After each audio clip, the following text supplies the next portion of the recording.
Hii ni Freedom Studio na mtazamaji, ninakukaribisha sana kwenye kipindi cha Sayari ya Soka, na msingi tuna mambo mazuri leo ya kushare, na tuna habari za uchambuzi kuhusu mechi ya Singida Black Stars na Simba Sports Club. Ninakukaribisha kwenye uchambuzi huu. Singida Black Stars leo wameikaribisha Simba Sports Club kwenye uwanja wa Airtel Singida na chapwa goli 2-1 na Simba Sports Club. Magoli ya Simba yamefungwa na Elie Mpanzu goli la pili, lakini goli la kwanza likifungwa na Oura. Na kwa upande wa Singida Black Stars, Moss ndiye ambaye amefanikiwa kuwatoa kimasomaso na goli lake lao moja wana Singida kwa kufunga goli la kusawazisha, Simba wakianza kufunga dakika ya 6 na yeye Moss akasawazisha katika dakika ya 38. Moss Nduwumwe yeye ndiye aliyesawazisha goli kupitia pasi ya Lamin Joe, assist ya Lamin Jaju wa Singida Black Stars, na Anicet Oura alipata mpira kutoka kwa Kante wa kichwa, ndio akafanikiwa kuweka goli la kwanza na kuandika goli la kwanza la uongozi la Simba. Na baadaye Moss katika dakika ya 38 akawa amesawazisha kwa pasi ya Lamin Jaju. Wakawa wamekwenda mapumziko ya Singida na Simba wakiwa ngoma draw 1-1, wakaenda wakapumzika, na baada ya mapumziko wamerudi wakawa wanaendelea na mchezo. Mchezo ulikuwa mgumu, kila timu inaonekana kwa ilikuwa inatafuta nafasi, lakini nafasi zilikuwa ngumu kupatikana. Simba wakafanikiwa dakika ya 84 baada ya Elie Mpanzu kuingia, alipokea pasi safi kutoka kwa Clatous Chota Chama.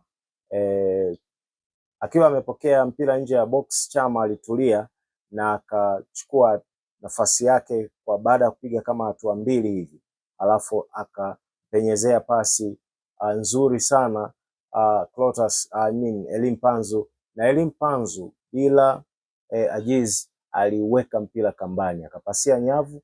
Hilo lilikuwa ni goli la pili katika dakika ya 84. Simba wakawa wameingia kwenye uongozi. Milango ilikuwa migumu, nafasi zilikuwa ngumu kwa timu zote mbili, lakini Simba wakawa wameingia kwenye uongozi katika dakika ya 84 na mpaka dakika ya mwisho Simba walikuwa wanaongoza kwa goli 2-1. Mambo yalikuwaje katika uwanja wa Airtel Singida? Nimeshakutajia wafungaji na asisti walizopokea kutoka kwa wachezaji gani, na nimekueleza pia dakika ambazo kila goli limeingia. Nitakueleza wachezaji ambao walifanya substitution na waliotoka na kuingia. Kimsingi Simba walifanya mabadiliko ya mwanzo kabisa katika dakika ya 53. Hii ilikuwa ni katika kipindi cha pili, Matar Kante akitoka nje, lakini Baraka Mwangosi akiingia. Kumbuka alianza kucheza namba 9 alikuwa ni Luemba, lakini alikuwa anacheza namba 9 ambayo tunaita ni false 9, maana Luemba sio namba 9, Luemba ni kiungo. Baadaye Simba waliamua kufanya mabadiliko ya kumtoa Kante nje ambaye alikuwa anacheza namba 8, kiungo mshambuliaji. Alipotoka akaingia Mwangosi Baraka. Baraka wakati anaingia, Baraka kumbuka ni mchezaji ambaye ni mshambuliaji typical namba 9, namba 9 kabisa, mshambuliaji namba 9. Ilikuwa inalazimu aende akacheze katika nafasi ya namba 9. Kwa hiyo Luemba ilibidi arudi namba 8 ambako alikuwepo Kante aliyetoka. Kwa hiyo Baraka Mwangosi katika dakika 53 aliingia. Wakati huo Morris Abraham aliingia pia kucheza wingi ya kulia badala ya Libase Geye katika dakika ya 71. Lakini pia katika dakika ya 79 ndio ile substitution ya Elim Panzu, alitoka Luemba Ino, ambaye yeye Ino alikuwa anacheza namba 8. Morris alikuwa anacheza wingi ya kulia, lakini sasa alitoka nje katika dakika hiyo ya 79 Ino Luemba na kuingia Elim Panzu, ambaye Elim Panzu yeye ni winga. Kwa asili yeye ni winga, ana mudu zaidi katika kucheza nafasi ya winga. Akaingia, na kwa hiyo Morris ilibidi aingie kucheza kiungo namba 8, yeye Elim Panzu abaki kuwa kucheza katika wingi ya kama winga wa kulia. Dakika ya substitution kwa upande wa Simba zimekwisha, lakini kwa upande wa Singida wao walifanya mabadiliko dakika ya 68, akitoka Mosi Nduwumwe mfungaji wa goli la kwanza na kuingia Linda Mtange, lakini pia alitoka Halidi Aucho na kuingia Elvis Rupia. Waliingiza watoa wachezaji wawili na kuingiza wachezaji wawili dakika ya 68. Lakini pia katika dakika ya 85 baada tu ya Simba kufunga goli lao la pili, Singida walifanya mabadiliko, akitoka Lamin Jaju ambaye alifunga goli, alitoa assist ya goli la kwanza na goli la kusawazisha la kufutia machozi la Singida, akaingia Ayubu Lianga. Na haya ndiyo mabadiliko yaliyoonekana katika mchezo kati ya Singida Black Stars na Simba Sports Club. Kadi za njano Ande Kofi alipokea kadi kutoka kwa mwamuzi dakika ya 30 ya mchezo, lakini pia Abdul Malik Zakaria alipokea kadi dakika ya 45 ya kipindi cha kwanza. Mwingine kutoka Singida alipata kadi ni Lamin Jaju dakika ya 83 na Morris Chuku dakika ya 90 baada ya kubishana na mwamuzi au kumtolea mwamuzi maneno yasiyofaa, na mwamuzi akaona ni vema amwadhibu kwa kadi. Kwa upande wa Simba waliopata kadi ni wawili, Baraka Mwangosi katika dakika ya 96 ya mchezo. Kumbuka nikisema 96 maana yake zile dakika za kuhesabu za maamuzi za mchezo zilikuwa zinaendelea. Lakini pia katika kipindi hicho hicho dakika moja baadaye Shomari Kapombe alipata kadi pia. Haya ni baadhi ya yale matukio ambayo yalitokea katika mchezo wa Singida Black Stars na Simba. Takwimu za mchezo zilikuwaje? Tukianza upande wa ball possession, Singida walikuwa nyuma ya Simba wakiwa na 49% ya kumiliki mpira, Simba wakiwa na 51%. Singida walikuwa na shots on target 3, Simba walikuwa na shots on target 6, na kona Singida walifanikiwa kupata kona 5 wakati Simba alifanikiwa kupata kona 6. Hizi ndizo takwimu za mchezo wa Simba na Singida zilivyokuwa kwa haraka haraka. Kuna matukio ambayo yalidhaniwa kuwa ni penalty katika kipindi cha pili cha mchezo. Ilidhaniwa kuna matukio ambayo yalitokea ikidhaniwa ya kwamba ni penalty. Nadhani katika dakika ya 62 na dakika ya 65 ya mchezo. Tukio la kwanza ni lile ambalo Khalid Aucho alikuwa akiwania mpira katika box, mpira uliopenyezwa na akiwa anawania kwenda kufunga, na golikipa wa Simba akawa ametokea na beki mmoja akawa ametokea wa Simba, na Aucho akateleza katikati ya mabeki hao wawili, akaanguka katikati ya kipa na beki wake, na akaanguka, na watu wengi walifikiri kwamba ilipaswa kuwa penalty, lakini kwa picha za marejeo kadhaa ambazo mimi nimefuatilia, naona kwamba haikustahili kuwa penalty, na mwamuzi ninaona kama alikuwa sahihi. Kama hakuwa na uhakika kwamba ile ni penalty, kuiacha, na alifanya hivyo.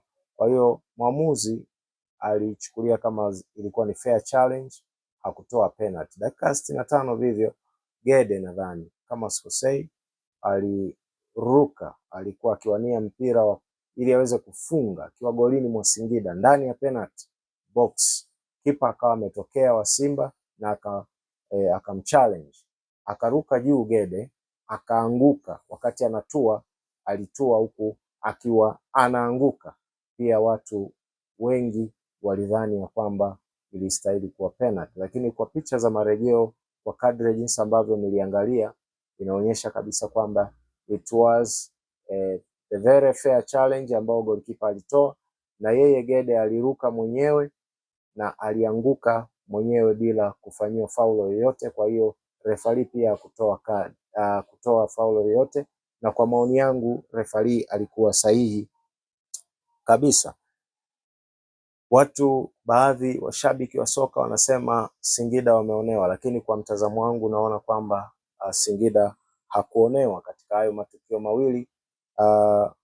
Refari alikuwa sahihi kabisa. Kimsingi mchezo jinsi ulivyokuwa na jinsi ambavyo nimeutazama tangu mwanzo mpaka mwisho, ninaona bado timu zote mbili zina kazi ya kujiimarisha.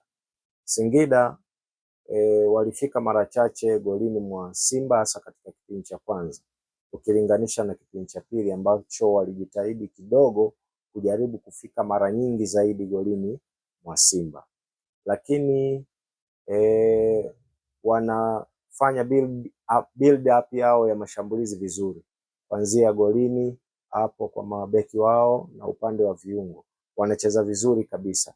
Inapofika ni kwenye final third, wanakosa ubunifu, wachezaji wao wanakosa utulivu na wanapiga mipira isiyokuwa na matunda.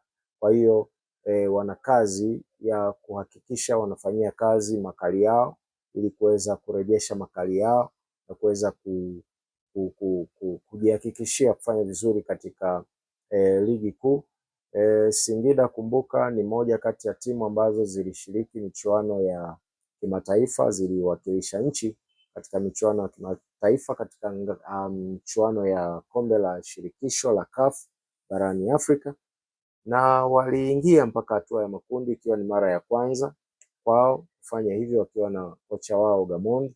Ndio tunaweza kuelewa kwamba kuna baadhi ya wachezaji ambao wametoka katika kikosi, akiwemo Kibabage na Chama ambao wameelekea Simba, lakini pia kuna wachezaji kama Soa naye ameelekea Simba.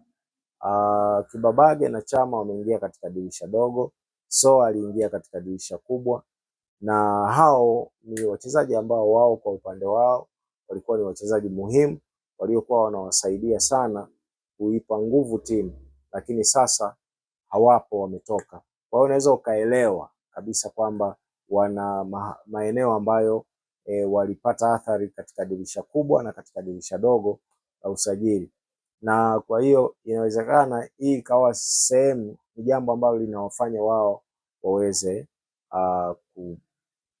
kujikuta wakiwa katika hali ambayo inawadhoofisha au wanadhoofika. Hata hivyo bado wana wachezaji wao kina Elvis Rupia, Morris Chuku, wana wachezaji wao wengine ambao ni wachezaji wazuri, wanaweza kuwategemea, akina Lamin, akina Ande, wanaweza kucheza vizuri, wanaonekana wana muunganiko hasa katika sehemu ya nyuma ya timu na backline wana sehemu ya kiungo wanaonekana wako vizuri, wanaweza kupiga pasi za haraka na kuelekea golini kwa mpinzani, lakini wanapofika kwenye eneo la mwisho wanakosa ubunifu, wanakosa mbinu za namna ya kupata magoli. Kwa hiyo kwa namna hiyo wameshindwa kufanya vizuri na wameshindwa kufanya mashambulizi ya maana golini kwa Simba. Mara nyingi kuna mipira kadhaa ambayo walikuwa wanapata washambuliaji alafu wanaishia kupiga mipira dhaifu golini, na golikipa wa Simba ilikuwa rahisi sana kwake kuweza kumudu kudaka, au wanapiga nje mipira ambayo ilikuwa haina manufaa yoyote. Na kwa upande wa Simba pia wanaonekana kwamba wanahitaji kuendelea kuimarisha timu yao, kwa sababu wanaonekana kwamba wana nguvu zaidi upande wa pembeni, upande wa kulia na upande wa kushoto, na kwa maana ya upande ule ambao anacheza Libase Geye na upande anaocheza Oura, ni maeneo ambayo Simba wanaonekana kuwa na nguvu sana, na wachezaji wawili wanaipa nguvu sana Simba kwenye eneo lao la mwisho. Wanaanza vizuri, wanavyoanza sio vibaya, wanapoanza kufanya build up kuanzia kwenye eneo la backline kufika kwenye eneo la kiungo ambalo Chama anatawala, na ni mchezaji ambaye anaonekana bado ni muhimu kwa upande wa Simba. Anapocheza hizi mechi anaonekana kuiunganisha vizuri timu, akisaidiana na kina Kante na Kagoma, wanaiunganisha vizuri timu. Lakini bado inaonekana kuna changamoto ya namna ya kutafuta magoli yale ya kawaida ya move. Unaweza ukaona wanapofika kule mbele kwenye final third, Simba inakosa ubunifu wa kutosha kwenye kupata magoli katika namna ambayo inaonyesha timu ina muunganiko. Inaonyesha kana kwamba muunganiko bado timu inahitaji muda ili kwamba wachezaji waweze kupata muunganiko na waweze kuwa na flow nzuri inayoweza ikawasaidia kupata nafasi na kufunga magoli yale ya kawaida ambayo tunajua kwamba ni magoli ambayo huwa tukiingia uwanjani tunasubiri kwamba timu inacheza, wanapigiana pasi, wanatafuta goli linapatikana, kama jinsi ambavyo wamefunga goli la pili. Walifanya build up, wakapeleka mpira, Chama akapokea, akatembea hatua kadhaa, akapenyeza mpira kwa Elie Mpanzu akafanya ajizi, akafunga. Yani timu inaonekana kwamba hawa wachezaji wanafahamiana, hawa wachezaji wamekaa pamoja, wana muunganiko. Hicho kitu ambacho kinaikosti Simba kwa sasa. Tunachoamini ni kwamba wachezaji hao kadri wanavyoendelea kucheza pamoja, wanavyoendelea kukaa pamoja, watapata muunganiko na watafanya vizuri katika siku za usoni. Kuna wachezaji ambao wanahitaji kuongeza bidii kidogo kama Baraka Mwangosi. Baraka Mwangosi ni mchezaji namba 9 typical, namba 9, lakini sijajua labda kukaa nje kunamfanya anakuwa katika hali ile, anakuwa kama vile akili yake na mwili wake havikubaliani, na kwa hiyo anakosa kuipa timu matunda yale yanayotarajiwa. Kuna muda alipewa mpira ilibaki katika kipindi cha pili, alipata mpira ulipigwa mpira nadhani na Shomari Kapombe, alipiga, ilikuwa ni kama pasi lakini pia ni kama jalo ambayo ilikuwa uweke mpira kambani, akapiga kichwa ambacho golikipa Metacha Mnata alipangua ule mpira kirahisi tu na Simba wakawa wamekosa goli. Na ni mara kadhaa ambapo alifanya matukio ambayo kila mtu alishangaa kwa nini anafanya tukio kama lile, yaliyokuwa yanaikosesha timu yake ushindi, yanaikosesha timu yake magoli. Kwa hiyo Baraka Mwangosi ni moja kati ya wachezaji walioko kwenye kikosi cha wana Msimbazi, wekundu wa Msimbazi, lakini anahitaji kufanya bidii kidogo. Yuko Morris Ibrahim, naye ni mchezaji mzuri sana, lakini kwa siku za karibuni amekuwa akianzia bench, lakini amekuwa na mchango mzuri, na mimi ninavyofahamu kwa vyovyote vile kadri Morris anavyoweza kupata nafasi kwenye kikosi cha Simba, anaweza akawa na karata nzuri muhimu kwa upande wa kikosi na kukisaidia kikosi. Ni wachezaji ambao Simba inabidi waendelee kuangalia na kuwapa nafasi ili waweze kutoa mchango wao kwenye kikosi. Wako wachezaji kama Elie Mpanzu siku hizi anaanzia bench, lakini kwangu mimi nafikiri Elie Mpanzu bado ni mchezaji muhimu kwa Simba ambaye anaweza kaisaidia katika kuipa muunganiko klabu ya Simba, lakini pia anaweza kuisaidia klabu ya Simba kuendelea kuwa katika nafasi nzuri ya kufanya vizuri katika michuano yake yote ikiwemo ligi kuu, lakini pia kombe la FA la CRDB, lakini pia michuano mingine ambayo Simba itashiriki sasa na hapo baadaye.